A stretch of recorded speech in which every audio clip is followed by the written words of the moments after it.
Grey Jedi are something of an enigma. The definition varies widely depending on who you ask. Some may say that it's a complete fallacy and that they shouldn't exist in the lore at all. And while this seems to be widely true with canon continuity, we do want to cover one of the most prominent Grey Jedi in Legends, or a neutral Force wielder if you prefer that terminology. But what exactly is a Grey Jedi? That being someone who doesn't concern themselves with the doctrine of the Jedi, but still mostly walks the path of the light while using the dark side when it benefits them without going overboard on it. It is also used to describe Maverick and Renegade Jedi that follow the will of the Force exclusively. Because of this, we have decided to make a short series of videos that examine and deconstruct each person in Legends that claims to be a Grey Jedi, as so we can fully understand their beliefs and their role in the larger Legends galaxy. One of the earliest known persons to outwardly describe themselves as Grey would be the former Jedi by the name of Jolee Bindo. Bindo's story is covered quite well during the Dark War between Revan and Malak in the Knights of the Old Republic. With this being our first anchoring point, let's begin our analysis on Jolee. If you're interested in figuring out more about the Grey Jedi as a whole though, and want to support our research, be sure to hit that subscribe button and comment down below what Grey character you would like to see analyzed for series in the future.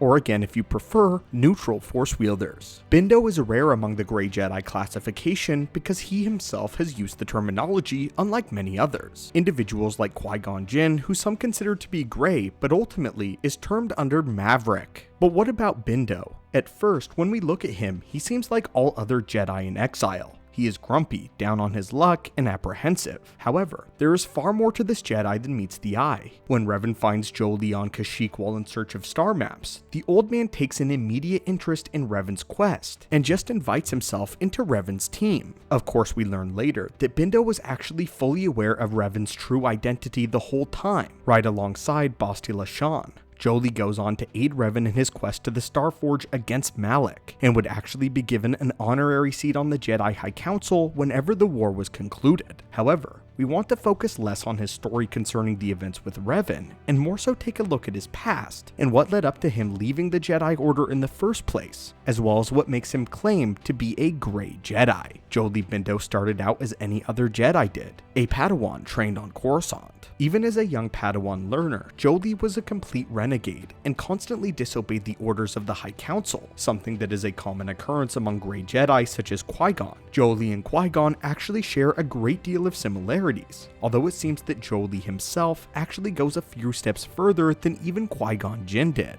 During his apprenticeship, there was a situation going on in the Yucatis system. For our analysis today, the reasoning behind the blockade is irrelevant. What matters is that the king of the world was calling out for the aid of his people as they were starving, and they could not break the blockade. And yet, the Jedi Order, for one reason or another politically, refused to get involved. Another common occurrence. The story plays out as you'd expect. Jolee defies the council and goes off to help the system regardless. He acquired a ship and was joined by a friend, and together they went the Robin Hood route and stole from the rich, considering it a tax on the greedy, then running the supplies through the blockade to the world for those in need. I find this type of behavior rather shocking for a Jedi, and proves how Grey Jedi think about the galaxy at large. Rich and greedy or not, theft is still theft, which is unbecoming of any normal Jedi. This exemplifies the Grey's ideas that the will of the Force supersedes the law of men or the law of the Council. Qui-Gon Jinn again also did some questionable things. However, theft is likely not one of them. Jolee Bindo was a radical Padawan, but on this run he would end up meeting his soon-to-be wife, and the two would fall in love. Against the wishes of the High Council, Jolee Bindo was married still as a Padawan. This of course was before the High Council had completely forbidden marriage altogether, and it was still allowed, but it was very much frowned upon. His defiance would soon come back around to bite him when Exar Kun would rise to power. During the war with Exar, his wife, like many other Jedi, tragically fell to the dark side. There, she attempted to turn Bindo as well, who refused, resulting in a vicious duel.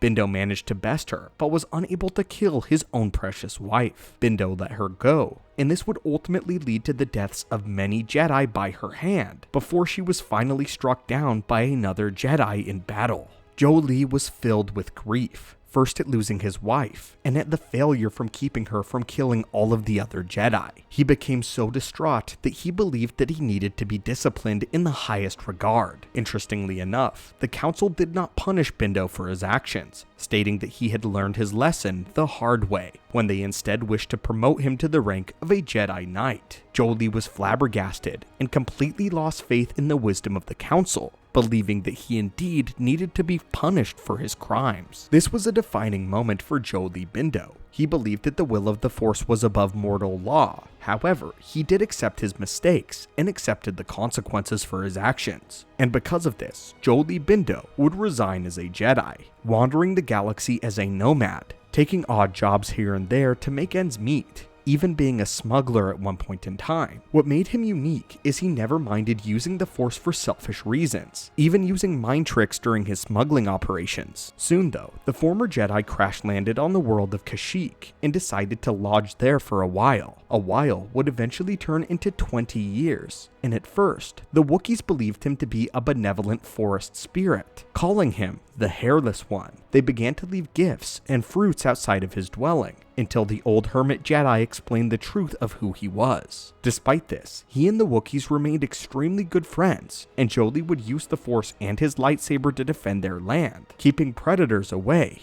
until the day that Revan arrived. Jolee Bindo provided us a good starting template as what many Grey Jedi exemplify in their singular ideologies. They may be radical in their methods and use of the Force. However, they do know their limits, and if they go over them, they aren't afraid to accept their lot and pay their dues. The Grey Jedi would be described best as a chaotic good in alignment, but they also harken back to Jedi of a bygone era. The Jedi following the first generation were wandering warriors who followed the will of the Force rather than a larger council, and it wasn't until much later that a firm Jedi Council was established that every Force wielder had to answer to. Before this though, the Jedi were simply wanderers in the wide galaxy. They had homes, families, and lives. For many of them, being a Jedi came second.